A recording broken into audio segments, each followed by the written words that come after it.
Bonjour et bienvenue sur votre journal hebdomadaire. Comme nous avons l'habitude de le faire chaque week-end, aujourd'hui nous allons commencer notre journal hebdomadaire, le résumé des informations nationales et internationales, ici même au Maroc, qui a enregistré ce mercredi son 6e cas au coronavirus. Il s'agit d'une ressortissante française d'origine sénégalaise qui est arrivée à Fès ce 5 mars en provenance de la France. Depuis l'apparition du coronavirus, le pays a enregistré son premier cas de décès ce mardi. Il s'agit d'une femme âgée de 89 ans qui souffrait en même temps de maladies chroniques au niveau de l'appareil respiratoire et du système cardiovasculaire. Néanmoins, le ministère de la Santé s'est voulu rassurant sur l'état de santé des personnes dont l'infection au coronavirus a été confirmée. L'effondrement des cours du pétrole rend la situation critique pour l'Algérie en raison de sa dépendance à la rente pétrolière. L'Algérie est excessivement exposée aux fluctuations du marché pétrolier du fait de la faible diversification de son économie. L'impact sera très fort avec des recettes d'hydrocarbures déjà en deçà des besoins.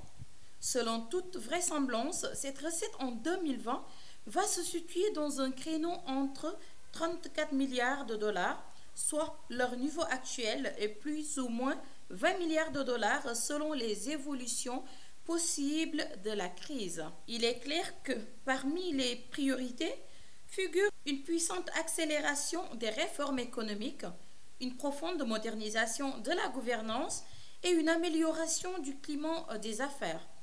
L'Algérie, toute proportion gardée, a les moyens notamment financiers et des avantages comparatifs naturels pour surmonter cette crise.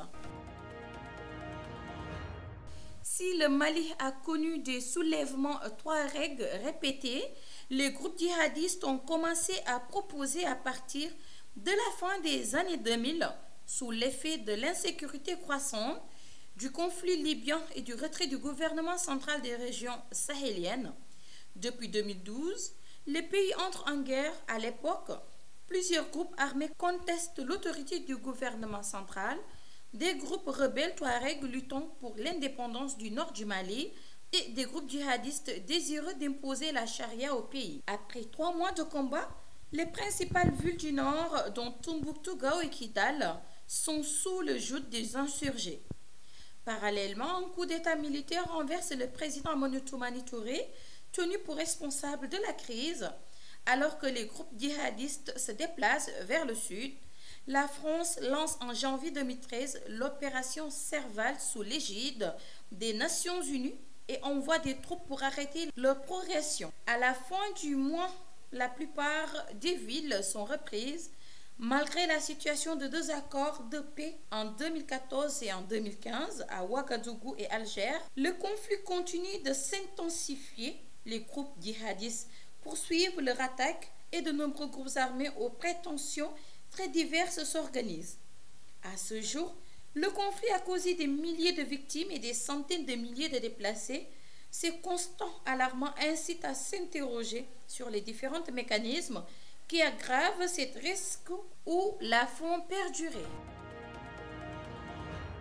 Parlons du coronavirus. L'OMS, l'Organisation mondiale de la santé, qui décrète un état de pandémie. L'OMS a qualifié mercredi l'épidémie du Covid-19 qui a contaminé plus de 110 personnes dans le monde depuis fin décembre de pandémie, mais a assuré que le coronavirus pouvait être maîtrisé.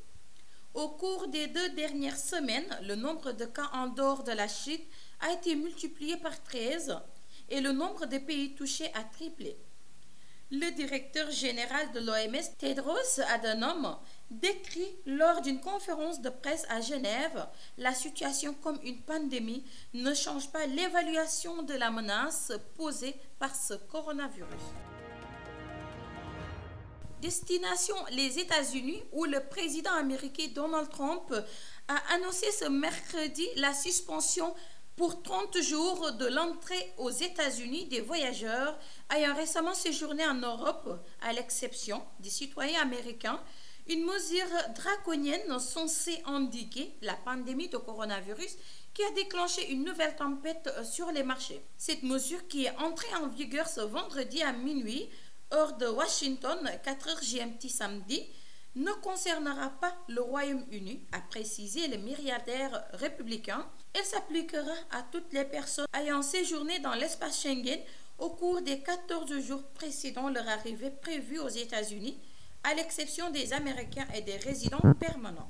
Fait sans précédent, le département d'État a exhorté dans la foulée les Américains à éviter tout voyage à l'étranger. Cette décision n'a pas plu à l'Union européenne qui a carrément désapprouvé la décision prise par le président américain Donald Trump de façon unilatérale et sans consultation de suspendre l'entrée des Européens pour lutter contre le coronavirus.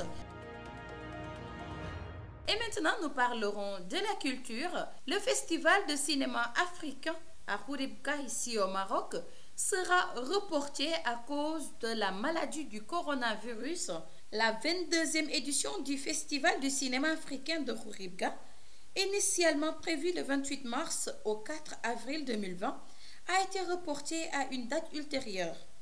Cette décision intervient suite à la circulation du ministère de la Culture et de la Jeunesse et des Sports, porte-parole du gouvernement, et dans le souci de préserver la sécurité sanitaire du pays et des citoyens invités du festival, ainsi qu'en conformité avec les mesures de précaution face au nouveau coronavirus Covid-19, nous a précisé la Fondation. C'est le sport qui mettra fin à notre édition du journal hebdomadaire. Le 8e de finale entre Dortmund et le Paris Saint-Germain a été joué en huis clos en raison de l'épidémie de coronavirus.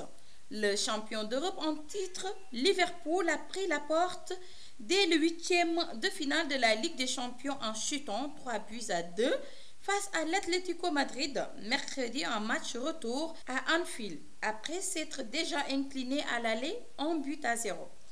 De son côté, le Paris Saint-Germain a renversé Dortmund de 2-0 ce mercredi en 8e retour de Ligue des Champions, effaçant 3 ans de malédiction pour atteindre les quarts de finale.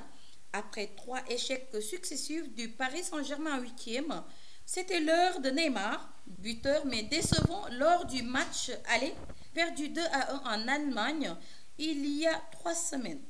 Le Brésilien, recruté en 2017 pour illuminer ce genre de soirée, a répondu présent après avoir été empêché 2 années d'affilée par des blessures.